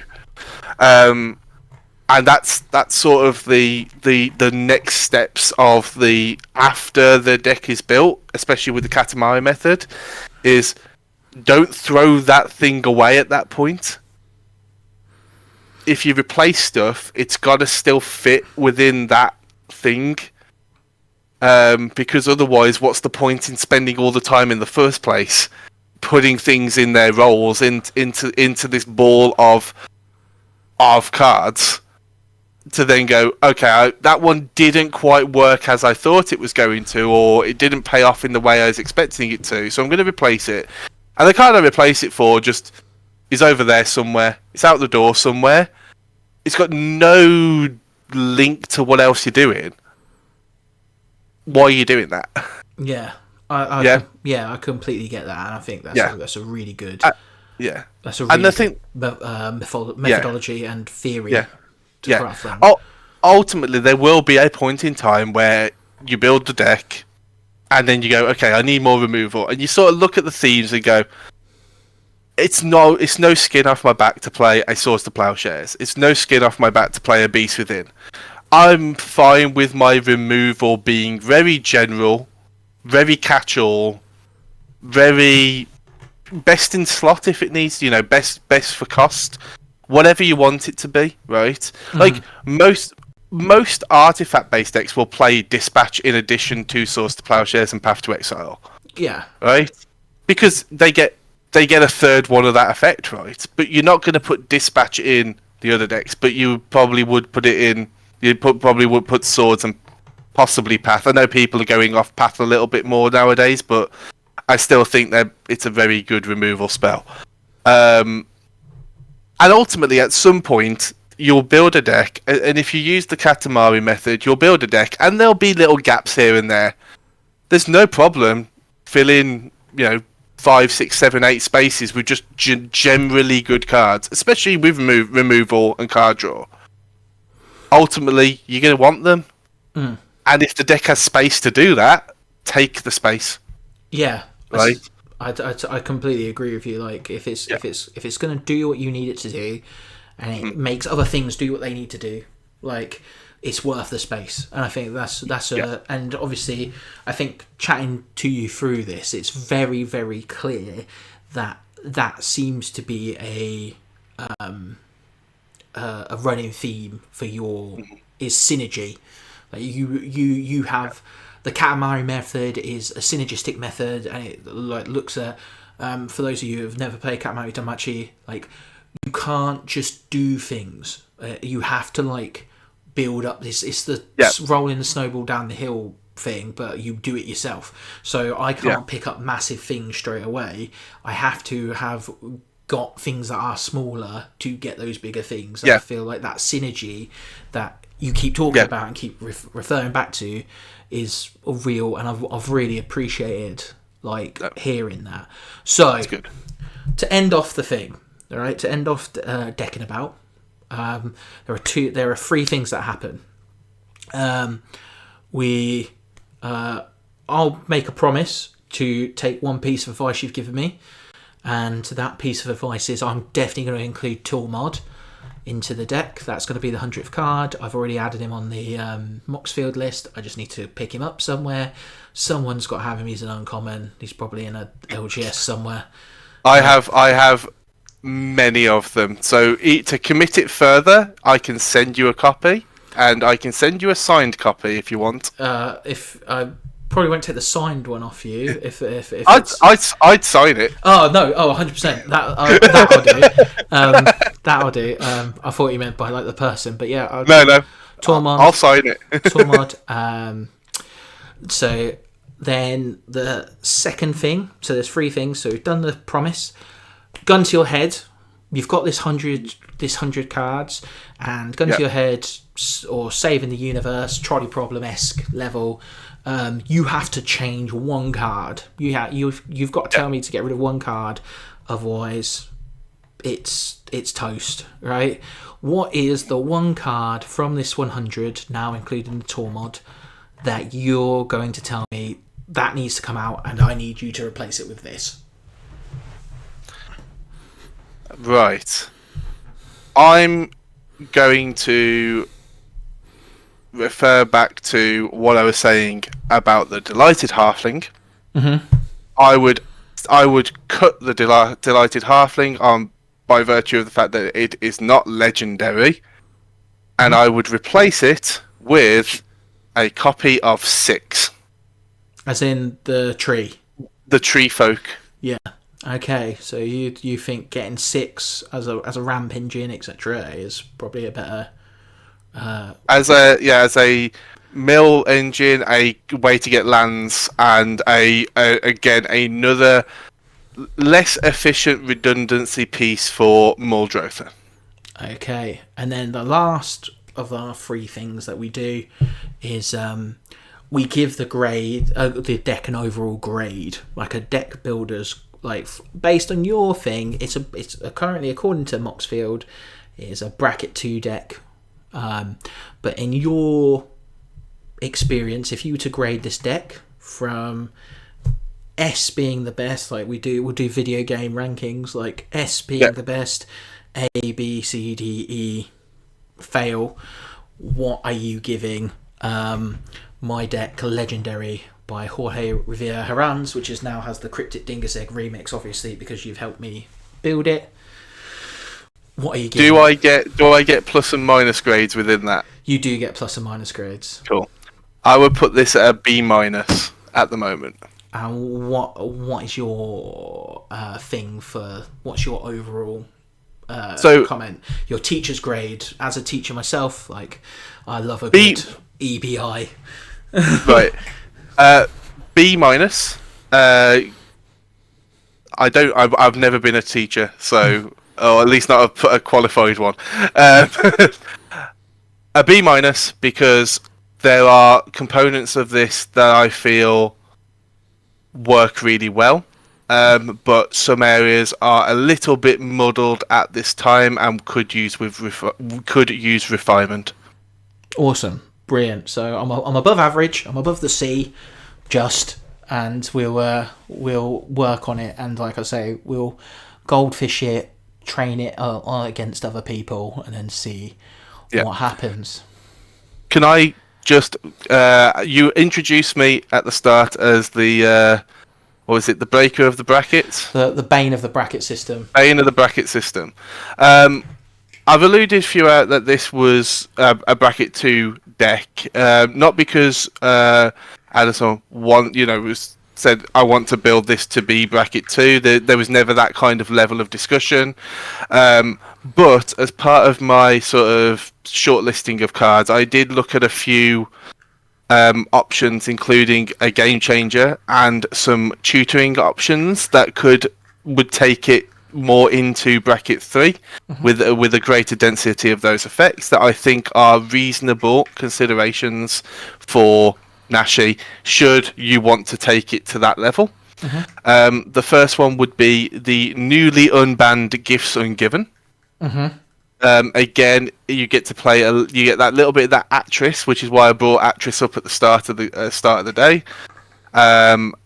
You get that little bit of tutor ability, and again, you don't really give your opponents a choice at that point.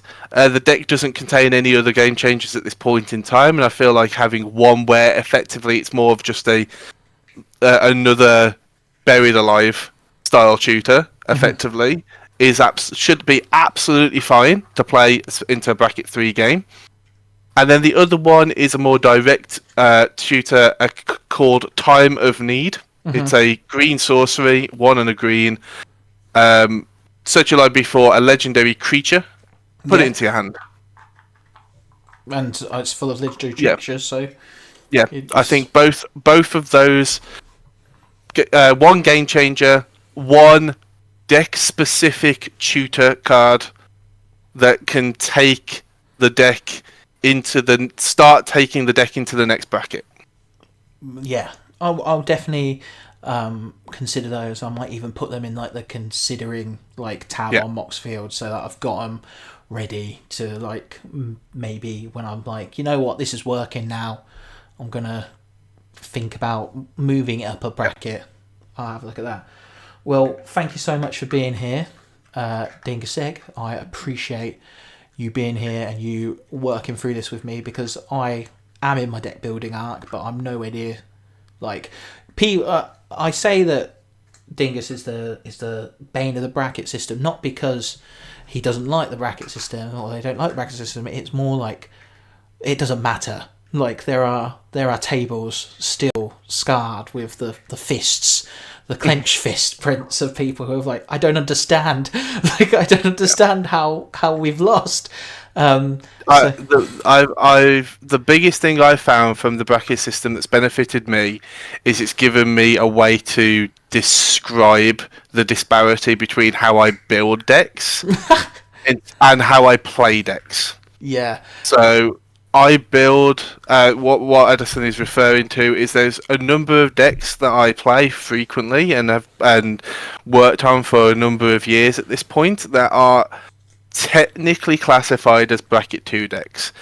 I am in no illusions that they are not appropriate to play against bracket 2 pre-con level style games, but it's because of how the synergies have been built into those decks over time and refined, that means that they include loads of cards that seem really innocuous and then just take over the game if you let them be. So that's what it is. And then the other side of that is as I said earlier, played a lot of competitive Magic. I have a inherently spiky side. I like to win. I get the most enjoyment out of Magic by winning the game, and that often results in me playing decks in a way that belies their bracket because I'm playing to win with them. So imagine if you built a bracket 2 deck but played it like you were playing bracket 5. Yeah. It would immediately takes the deck up a level just by the nature of how you're playing the deck as well.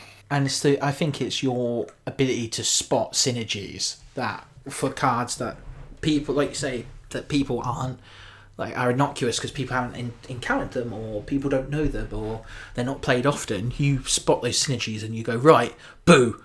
Like, you're like, like, how did I lose to this thing that I've never seen before? But yeah, thank you so much for being here. Where can we find you? You can find me on Blue Sky, and you can find me on Discord.